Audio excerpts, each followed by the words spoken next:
First, I just wanted to put out my appreciation for everybody here, everybody who made this possible, everybody who's sitting there in the audience listening to what I have to say. I just thank you and everybody for everything, so thank you so much. Did you know that I have schizophrenia? Unless I tell them, most people who see me and know me would never guess that I have this terrible disease. Now that I've revealed this to you, do you think of me differently? Are you afraid to be around me? Will you no longer be my friend? Are you going to run away from me or isolate me like I have leprosy? Almost everyone does. It has been 6 years since my diagnosis, and every one of the people that I associated with will no longer come around me out of a fear that is unfounded. It is the word schizophrenia that scares people. They've learned from our society that people with mental illness are scary, evil, dirty, bad, and dangerous. We have an engraved picture in our minds of the mentally ill in straitjackets, padded rooms, chained to beds, and permanently institutionalized because they're dangerous to society. This old perception of the mentally ill has been around since the 1800s and needs to be changed. Schizophrenia is just a word. It is a word that indicates a neurological disease in the brain that was caused by a biological process that went wrong. Most mentally ill people have a biological/chemical imbalance in their brains. Like cancer, schizophrenia is a disease of the body. People who are afflicted with the disease were healthy one day and the next became ill. I want you to know that people who are afflicted with schizophrenia do not choose to be ill, and that this disease is not caused by a bad childhood or poor upbringing. As a matter of fact, schizophrenia occurs in all societies, regardless of class, color, religion, and culture. Schizophrenia ranks among the top 10 causes of disabilities in developed countries worldwide. We have no choice. We suffer the consequences of a painful and frightening disease, and then we must suffer the pain of a society that rejects us and wants us thrown away or locked up. I'm going to take you on a journey through my own suffering with this intolerable disease known as schizophrenia. I want you to enter the world of the mentally ill in our society and the suffering that we have endured. I want you to hear my story and hear my voice so you will stop being afraid and understand the mentally ill are humans who are suffering the pains of an incurable disease, and that instead of your cruelty, rejection, and discrimination, they need your compassion, acceptance, and friendship. I was 15 when it happened. I loved to swim. I'd been swimming since I was a tiny child. I swam for a team and practiced nearly 6 hours a day. I was in the water constantly, then one day I just could not get into the pool. I just had this feeling that I could not get into the water. My brain forbade me to get into the water. After spending hours and hours swimming for many years, that day I could not get into the pool. My coach became angry with me because I would not enter the pool for practice. So he pushed me into the pool. I suffered in the water. My brain was on fire. My brain told me to get out. It was screaming at me, "Get out, get out." I was horrified of the water. I couldn't breathe. I'd been swimming for years, and suddenly the water was so frightening. My mom thought I was joking. How could I be afraid of the water? I was paranoid. Then came the OCD. OCD is a disorder in the brain that makes you do things you probably would not normally do, like touching things with my left hand and having to touch with my right. It was humiliating when I had to step up on a curb 21 times before I could go into the aquatic center. I suddenly could not sleep in my bed because my brain with OCD would not let me sleep there. My mom and dad tried to force me to sleep in my bed, but I usually ended up on the couch. I couldn't explain these things to my mom and my dad. I couldn't even understand them myself. I could feel my life slipping away. My brain was controlling my body and me.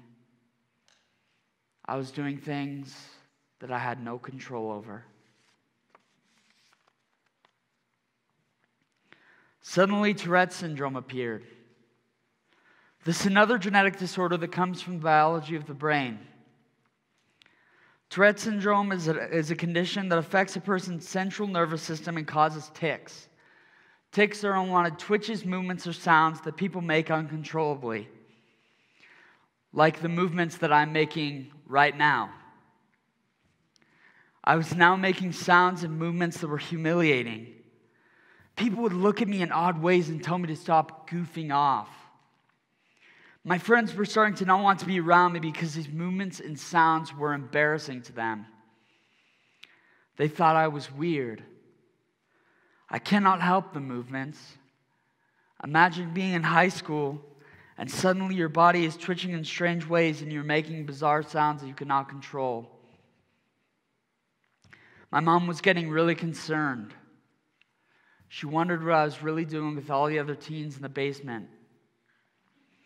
After it was discovered that I had never taken any illegal drugs in my life, the hallucinations appeared. "Hey, Logan," I would hear someone yell. Then I would hear random voices murmuring. When I would turn to see who was talking, I would see no one in the room. I started to become frightened when I realized that no one else was hearing these voices that I was clearly hearing. The voices would not stop. I tried to focus on other things, and they would still be talking to me. "Logan, don't listen to your parents. They're evil. Hi, Logan, what's up? Logan, it's me." I tried to ignore them, but I couldn't. They just kept talking day in and day out. "Logan, don't eat that. Logan, sit on that chair. Logan, look out the window." Finally, I gave in and answered the voices in my mind. Pretty soon, I was having full conversations with the three people in my mind and losing complete touch with the real people in my life. Then these people started to tell me how to do everything. They were telling me what to wear, what music to listen to, what to eat, where to sleep. And then they even told me that I could not swim ever again. The voices were controlling my life. Then the visual hallucinations started. I started to see things that were not there.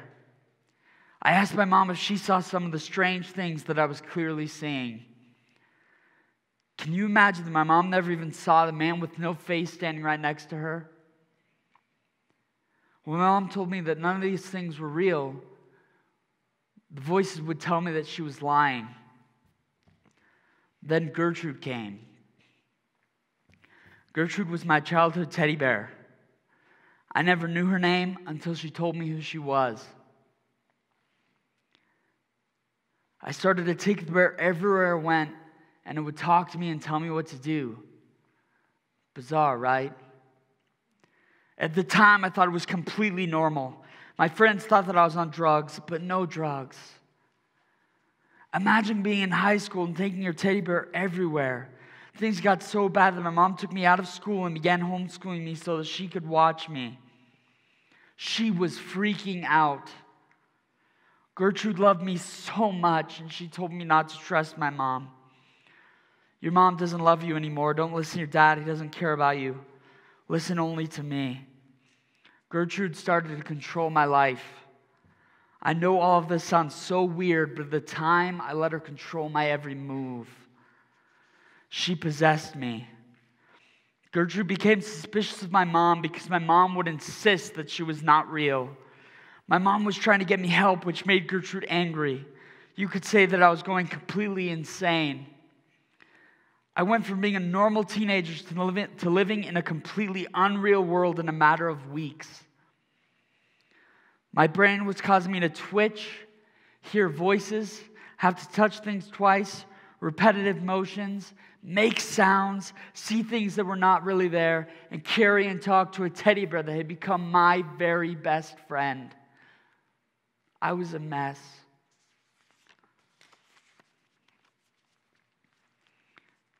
It was a horrific day. My parents were gone shopping and I was at home with my elder sister. Gertrude told me to take a large sharp knife and cut myself all over my arm. At this point, I was also literally outside of my body watching myself take the knife and slice my arm over and over again. I could see the cuts and I could see the blood. It was like I was watching someone else do this horrific act, but it was me. I even wondered if I was dead because I could see my physical body in front of me and I was watching the action. I was not inside my body. It was like watching myself in the mirror. This mental psychosis is called disassociation. Disassociation is a separation of the consciousness and the body. I did not even feel like the body was my own. I could not feel the knife. I had no pain. I could see the blood all around my body, but I kept cutting. My parents came home and immediately rushed me to the emergency room. I don't remember going to the state mental hospital. I just remember being there. Dr. Kelly Palmer took on my case. I was immediately diagnosed with paranoid schizophrenia, bipolar disorder, Tourette's, OCD, ADHD, and a dissociative disorder. Dr. Palmer commented he had never seen anyone so young have such severe mental illness. Dr. Palmer worked really hard to save my life. He diligently tried many mixtures of different antipsychotic medications until he found a combination that finally controlled my symptoms. I spent over a year in the state mental hospital being treated by a team that worked hard to give me my life back. The staff of the hospital encouraged me every day to get better and go on with my life. They told me not to give up and to fight to live again.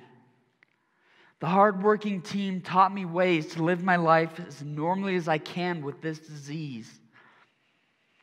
They told me over and over that the world would see me in a degrading way, but that they saw me as a human with value, and that it only matters how you see yourself. The therapy included taking me to the pool and getting me back into the water. It was hard at first, but with caring and loving people, I was able to slowly start doing laps again. I still have some OCD issues about the water and will never be able to compete again, but I can swim laps for fun.